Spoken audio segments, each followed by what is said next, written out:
इसमें ये हुआ आपका हिमालय की बेटियां।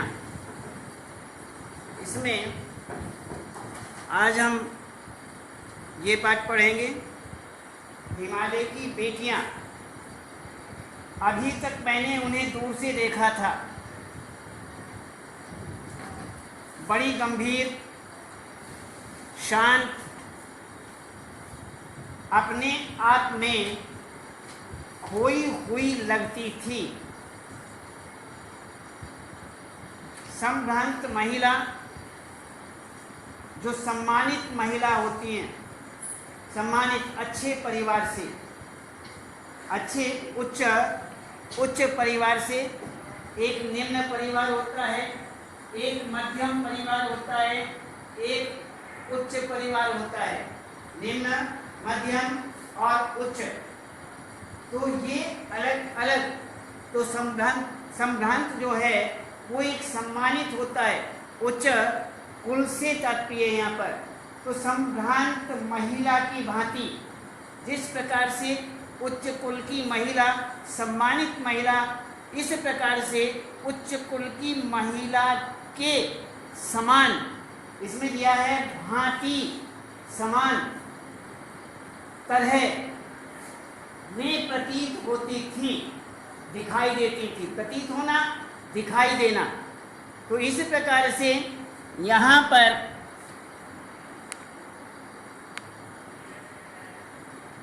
और उनके प्रति मेरे दिल में आदर था, सम्मान था। आदर मीन्स सम्मान, और श्रद्धा के भाव थे। उनके प्रति मेरी बड़ी श्रद्धा थी। मैं उनका सम्मान करता था, आदर करता था।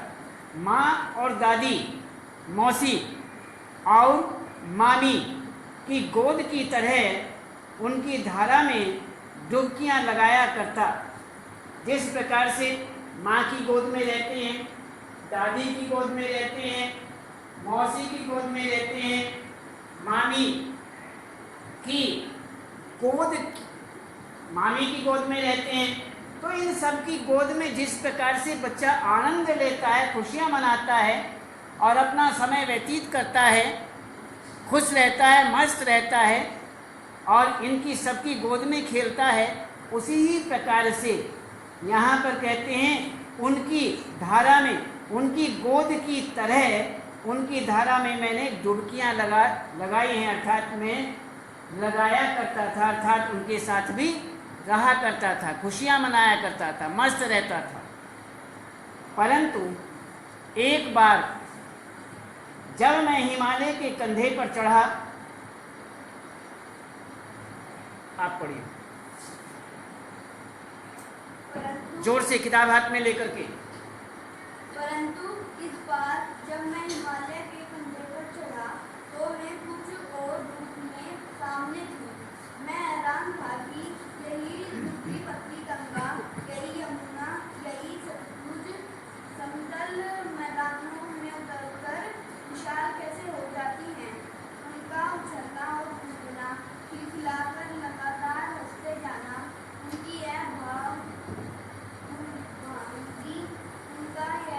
भंगिमा, उनका यह उल्टा आंख गायब हो जाता है मैदान में जाकर। किसी लड़की को जब मैं देखता हूँ, किसी कहीं पर जब मेरा ध्यान अटक जाता है, तब भी इतना कौतूहल और विस्मय नहीं होता जितना भी इन बेटियों के बालीला देखकर। यहाँ ये बाकी जा रही हैं, वहाँ कौन लक्ष्य है जिसने इन्हें बेचैन कर रखा है। अपने महान पिता का विराट प्रेम पाकर भी अगर इनका हृदय ऋतुस्पद ही है तो वह कौन होगा जो उनकी प्यास मिटा सकेगा। बर्फ जली नदी, पहाड़ियाँ, छोटे छोटे पौधों से भरी हुई घाटियाँ, बैठिए। परंतु इस बार जब मैं हिमालय के कंधे पर चढ़ा, अर्थात हिमालय पर चढ़ा, कंधे पर चढ़ना, वहाँ पर जाना, तो वे कुछ और रूप में सामने थी। मैं हैरान था कि यही दुबली पतली गंगा, यही यमुना, यही सतलुज, ये नदियों के नाम हैं। नदियों के सब नाम हैं, गंगा, यमुना, सतलुज।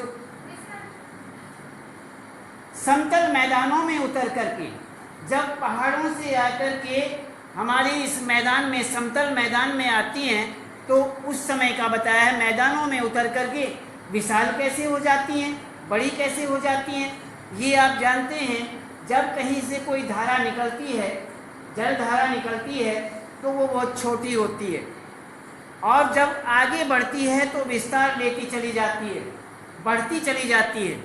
इसलिए वह पर्वतों से निकलने वाली जो नदियां हैं, वो वहाँ से एक छोटा रूप लेकर के चलती हैं, धीरे धीरे चलती हैं, वहाँ से कम, और उसके बाद विस्तार हो जाता है, बहुत विस्तृत हो जाती हैं। इस तरह से धीरे धीरे धीरे बढ़ जाती हैं। मान लीजिए कोई किसी मुख से, वहाँ से कोई नदी निकल रही है, तो जहाँ से निकलेगी वह बहुत छोटा रास्ता होगा, लेकिन जब आगे समतल में पहुँचेगी तो पानी रुकता चला जाएगा और इसकी बढ़ोतरी, चौड़ाई होती चली जाएगी। उसमें जल प्रवाह तो मंद हो जाएगा। जल प्रवाह जो होता है, जब जल जो है तेजी से चलता है तो वह पहाड़ों पर ज़्यादा चलेगा। क्यों? क्योंकि ढलान है, ढलान के कारण वहाँ पानी की तेजी होती है, वहाँ बहुत तेज चलता है, लेकिन समतल में आकर के वो धीमी गति ले लेता है, धीरे धीरे बहने लगता है, लेकिन उसका विस्तार ज़्यादा हो जाता है, ज़्यादा फैलाव हो जाता है। क्यों? पानी ज़्यादा इकट्ठा हो जाता है। तो धीरे धीरे जहाँ पर, यही यहाँ पर बताया गया है कि इस प्रकार से दुबली पतली गंगा, यमुना जो दुबली पतली है, छोटी छोटी सी हैं, जो छोटी दिखाई देती हैं, तो सतलुज समतल मैदानों में उतर करके, जब वो समतल मैदान में आ जाती हैं, उस समय विशाल हो जाती हैं। कैसे हो जाती हैं? इनका उछलना और कूदना, खिलखिलाकर लगातार हंसते जाना, इनकी यह भाव भंगिमा, इनका जो भाव है, इनका यह उल्लास कहाँ गायब हो जाता है? उछलना कूदना, पर्वतों में तो उछलना कूदना करते हैं, तेजी से चलते हैं, लेकिन समतल में आकर के उछलना कूदना ये सब शांत हो जाता है। कहाँ चला जाता है? तो कहाँ चला जाता है? वहाँ शांत हो जाता है, वहाँ समतल स्थिति पैदा हो जाती है। तो इसी प्रकार से ये बताते हैं, किसी लड़की को जब मैं देखता हूँ, किसी कली पर जब मेरा ध्यान अटक जाता है, तब भी इतना कौतूहल और विस्मय नहीं होता है जितना कि इन बेटियों की बाल लीला देख करके होता है। बेटियां जो हैं, उनकी जो बाल लीला कहते हैं, बचपन की लीलाएं, बाल लीलाएं बचपन की लीलाएं, इन्हें देख करके जितना मुझे कौतुक होता है, आश्चर्य होता है, इतना मुझे किसी लड़की को देख करके या अन्य किसी कली को देख करके भी नहीं होता है। तो कहाँ ये भागी जा रही हैं? वह कौन लक्ष्य है जिसने इन्हें बेचैन कर रखा है? अपने महान पिता का विराट प्रेम पाकर भी अगर इनका हृदय अतृप्त ही है, अतृप्त कहते हैं जिसमें तृप्तता न मिले, तो उसे अतृप्त कहते हैं। संतोष न मिलना, एक तो संतोष मिलना होता है। यदि आपको हम खाना खिलाने लगे, भोजन कराने लगे, और आप भोजन करना शुरू करें, और आप भोजन कर रहे हैं, हम आपको फिर कोशिश कर रहे हैं, एक फुल्का ले लीजिए, और ले लीजिए, और ले लीजिए, एक कचौड़ी ले लीजिए, हैं, एक पूरी ले लीजिए, और बार बार कह रहे हैं मीठा ले लीजिए, हैं, सब्जी वगैरह, साग वगैरह है वह ले लीजिए। अलग अलग आपको प्रयास कर रहे हैं, कोशिश कर रहे हैं, और आप खा रहे हैं, भोजन कर रहे हैं, तो अंत में आपका पेट भर जाएगा, आप तृप्त हो जाएंगे। जब आपकी इच्छा पूरी हो जाए कि नहीं नहीं बस और नहीं, और खाऊंगा तो पेट फट जाएगा, हैं, या बाहर निकलना शुरू हो जाएगा, बस नाक तक आ गया है, अब इच्छा नहीं है, तो उसे कहते हैं तृप्त होना। और अतृप्त कहते हैं इसका उल्टा। अतृप्त होना अर्थात आपको थोड़ा सा मिले, आप भूखे हैं और इतने भूखे हैं कई रोज हो गए, आपको कुछ खाने पीने को नहीं मिला और उसमें आपको कुछ दिया भी तो उसमें 1-2 रोटी खा करके या थोड़ा सा लेकर के आपकी पेट भूख जो है वो शांत नहीं हुई, तो आप तृप्त नहीं हुए। इतना आपको मिला, थोड़ा मिला, इसीलिए कहते हैं कि अतृप्त और तृप्त होना या अतृप्त होना। तो इसमें वही बताते हैं, तो वह कौन होगा जो इनकी प्यास मिटा सकेगा। इनकी प्यास मिटाने वाला कौन हो सकता है? बर्फ जली नंगी पहाड़ियाँ, छोटे छोटे पौधों से भरी घाटियाँ, बंधुर आदित्यकाएँ, सरसब्ज उपत्यकाएँ, ऐसा है इनका लीला निकेतन। खेलते खेलते जब ये जरा दूर निकल जाती हैं तो देवदार, चीड़, सरो, चिनार, सफ़ेदा, कैल के जंगलों में पहुंचकर शायद इन्हें बीती बातें याद करने का मौका मिल जाता होगा। बीती बातें याद करने का मौका मिल जाता होगा, अर्थात वहाँ शांति मिल जाती है, चैन मिलती है। तो जब आपको कहा जाए दौड़ लगाइए, आप बहुत तेज़ी से दौड़ते हैं, लेकिन बाद में धीरे धीरे धीरे सब साथी धीरे धीरे चलना शुरू कर देते हैं, तो आपस में बातचीत करना भी शुरू कर देते हैं, वार्तालाप शुरू हो जाती है। क्यों? उस समय आपको आराम मिल गया है, समय मिल गया है। वो भागदौड़ जो थी, भगदौड़ जो मची हुई थी, वह अब आपके सामने नहीं है। इसीलिए आप शांत प्रकृति से, शांत स्वभाव से आप आपस में विचार विमर्श कर सकते हैं, बातचीत कर सकते हैं। तो यहाँ पर कौन जाने बूढ़ा हिमालय अपनी इन नटखट बेटियों के लिए, बेटियां किसको कहा गया है? हिमालय की बेटियां किसको कहा गया है? नदियों को। कहाँ से निकलती हैं ये? हिमालय से निकलती हैं। तो हिमालय की बेटियां हुई, तो ये हिमालय की सारी बेटियां हैं। इसीलिए यहाँ पर हिमालय से इनका उत्सर्जन कहाँ से है, अर्थात इनकी शुरुआत कहाँ से, इनकी पैदावार कहाँ से है, इनका जन्म स्थान कहाँ है, ये कहाँ से निकलती हैं, कोई भी बात कह सकते हैं, कोई भी वाक्य बनाया जा सकता है। ये सब हिमालय से निकलती हैं और जहाँ से इनकी उत्पत्ति होती है, उत्सर्जन जहाँ से उत्पत्ति होती है, जहाँ से निकलती हैं, कहाँ से निकलती हैं? हिमालय से निकलती हैं। हिमालय जो है इनका एक पिता कहा गया है और ये बेटियां, पुत्रियां कही गई हैं। इसीलिए वही बताते हैं कि बड़ी बड़ी नटखट बेटियों के लिए कितना सिर धुनता होगा। ये जो नटखट बेटियां हैं, उछल कूद करने वाली जो बेटियां हैं, नदियां हैं, उनके लिए हिमालय कितना सिर धुनता होगा, कितनी मेहनत करनी पड़ती होगी। बड़ी बड़ी चोटियों से जाकर पूछिए, चोटियों से सिर वाली चोटियाँ नहीं, हिमालय की बड़ी बड़ी ऊंची ऊंची चोटियाँ, शिखर चोटियाँ जो ऊपर बड़ी बड़ी ऊंचाई पर हैं, उनको जाकर यदि पूछें तो उत्तर में विराट मौन के सिवाय उनके पास और रखा ही क्या है। मौन स्थिति वहाँ मिलेगी, अर्थात उत्तर ही नहीं मिलेगा, मौन स्थिति उनके पास, इसके सिवाय और है क्या। सिंधु और ब्रह्मपुत्र, सिंधु ब्रह्मपुत्र, आप पढ़िए, जोर से पढ़िए, शाबाश। सिंधु और ब्रह्मपुत्र ये दो ऐसे नाम हैं जिनके सुनते ही रावी, सतलुज, व्यास, चनाब, झेलम, काबुल, कुआ, कपिशा, गंगा, यमुना, सरयू, गंडक, कोसी आदि हिमालय की छोटी बड़ी सभी बेटियां आंखों के सामने नाचने लगती हैं। वास्तव में सिंधु और ब्रह्मपुत्र स्वयं कुछ नहीं है, दयालु हिमालय के पिघले हुए दिल की एक एक बूंद है शाबाश, बैठ जाइए। कहते हैं दयालु हिमालय जो है, इसके दिल की पिघली हुई एक एक बूंद, भाई दिल की भी कोई एक एक बूंद जल पिघलता है क्या?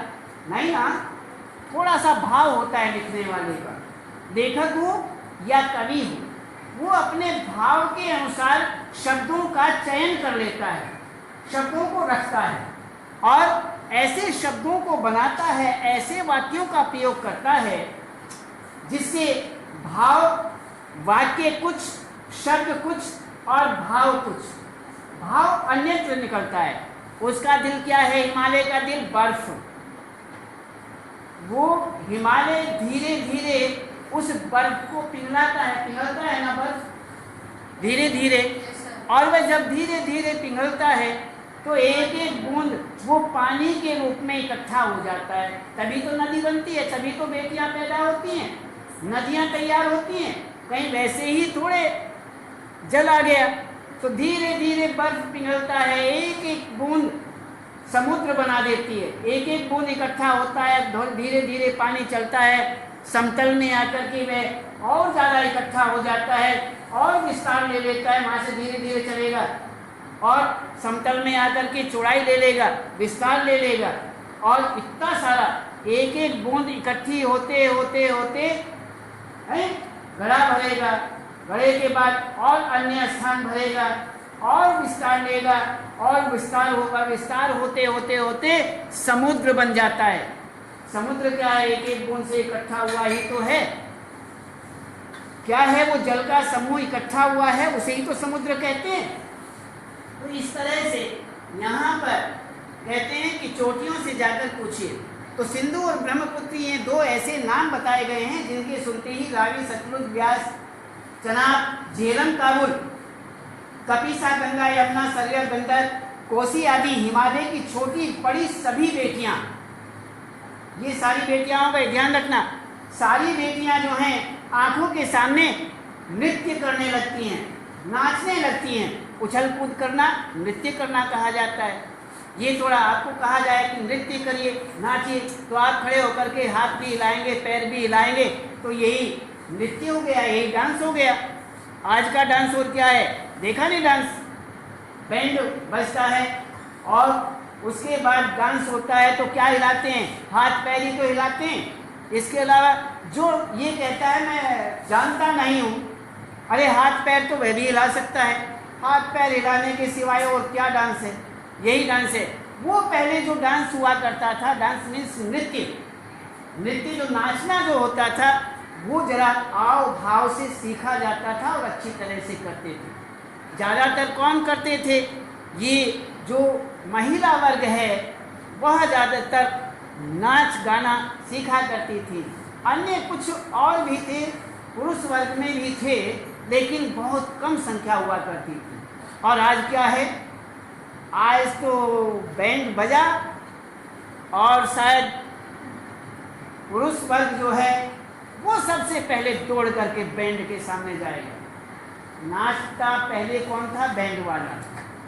और अब कौन नाचता है? जिसने बैंड अपने घर मंगवाया हुआ है, उसके रिश्तेदार वगैरह आते हैं, सब डांस करना शुरू कर देते हैं। उथल पुथल, गिरना पड़ना और पता नहीं क्या क्या, इससे ज़्यादा और क्या बताऊं, बहुत कुछ और भी है। इतना है किस तरह से डांस होता है, क्या खा पी करके डांस करते हैं, बहुत सारी बातें हैं। खैर उस विषय को तो हम नहीं लेते हैं, यहाँ तक ही आते हैं। तो इस तरह से ये नृत्य आंखों के सामने हिमालय की जो बेटियां हैं वो नाचने लगती हैं। वास्तव में सिंधु और ब्रह्मपुत्र स्वयं कुछ नहीं है। दयालु हिमालय के पिघले हुए दिल की एक एक बूंद न जाने कब से इकट्ठा होकर के एक दो महानदों के, महानद समुद्र को कहा जाता है, महानदों के रूप में समुद्र की और प्रभावित होती जा रही है, सब वहाँ जाकर के इकट्ठी हो जाती है।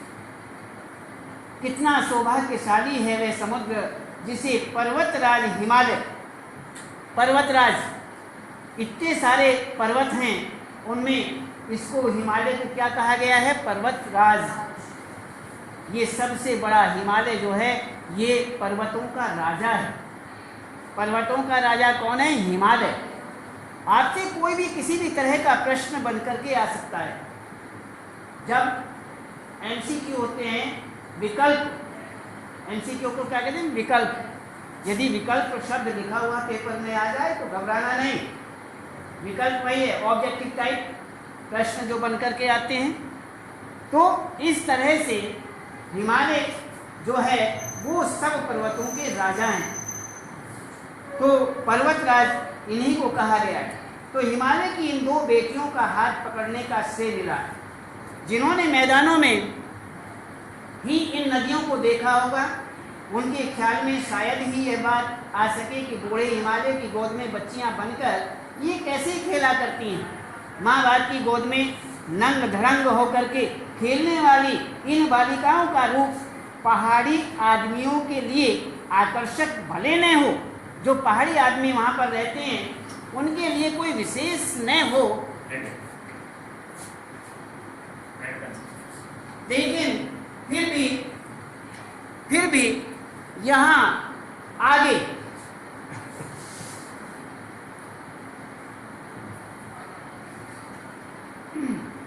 बच्ची बनकर के ये खेला करती हैं। तो इसमें जो बालिकाओं का रूप पहाड़ी आदमियों के लिए आकर्षक भले न हो, मैं उन पे कोई विशेष ध्यान न देते हूँ, लेकिन मुझे तो ऐसा लुभावना प्रतीत हुआ, ऐसा सुंदर लगा, ऐसा आकर्षित लगा, लुभावना जो आकर्षण पैदा करता हो, आकर्षित करता हो, अपनी ओर खिंचाव करता हो। ये नदियाँ किसको अच्छी नहीं लगती? सबको अच्छी लगती हैं।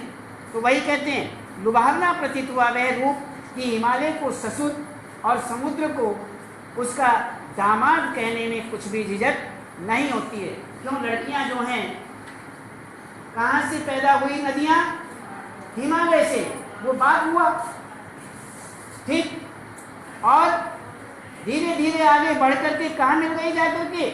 समुद्र में। तो समुद्र दामाद हो गया हिमालय का। हिमालय के दामाद किसको कहा गया है? समुद्र को। जो लड़की के पति होते हैं वह लड़की के पापा के दामाद कहे जाते हैं। ठीक है, यही हमारी प्रथा है समाज की। इसीलिए यहाँ बताया गया है जो हिमालय है वह जो है वह बेटियों के पिता हैं, और बेटियां जाकर के समुद्र में मिल जाती हैं, नदियां जाकर के समुद्र में मिल जाती हैं, इसलिए वह नदियों के पति हुए और हिमालय के क्या हुए? दामाद। और समुद्र के हिमालय क्या हुए? ससुर। समझ रहे ना? यही तो संबंध है।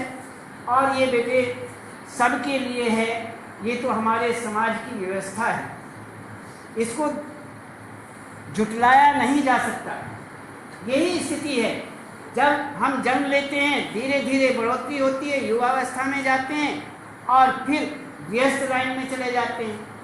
तो ये धीरे धीरे धीरे यही क्रम है इस संसार में, जीव का यही क्रम है। और धीरे धीरे बड़े होते हैं, बूढ़े हो जाते हैं, बड़ी उम्र हो जाती है, उसके बाद जहाँ से आए थे वहीं चले जाते हैं। यही क्रम है। इसे पूरा भी नहीं मानना चाहिए और इसे झुटलाया भी नहीं जा सकता। और यही क्रम है, ये सब के लिए। कब किसको आना है, कब किसको जाना है, ऊपर वाला ही जानता है। जिसको हम सत्ता कहते हैं, ईश्वर कहते हैं, ब्रह्म कहते हैं, वही जानते हैं। इसके अलावा हम सब कुछ नहीं जानते। ठीक, तो इसलिए यहाँ पर वही क्रम बताया गया है। तो लुभावना प्रतीत हुआ वह रूप हिमालय को ससुर और समुद्र को उसका दामाद कहने में कुछ भी झिझक नहीं की जाती। कालिदास के विरही यक्ष ने अपने मेघदूत में कहा, एक मेघदूत हुआ है जो कालिदास जो हैं वो एक संस्कृत के कवि हुए। कालिदास एक जगह उन्होंने कहा है कालिदासस्य उपमा, कालिदासस्य उपमाएं बहुत देते थे, बहुत उपमाएं। कालिदास जी उपमा बहुत देते थे, उदाहरण, एग्जाम्पल, इक्वल हैं, तो इतने सारे उदाहरण देते, उपमाएं देते, तो उन्हें उपमा कालिदास से ही कहना शुरू कर दिया। उपमा कालिदास की उपमाएं। तो एक जगह इसमें मेघदूत का नाम दिया है, वैसे तो अलग है, लेकिन मेघदूत पुस्तक आपके पास नहीं लगी हुई है, वह कहीं और लगी हुई है। हमने भी वो अन्य बड़ी क्लासों में पढ़ी है।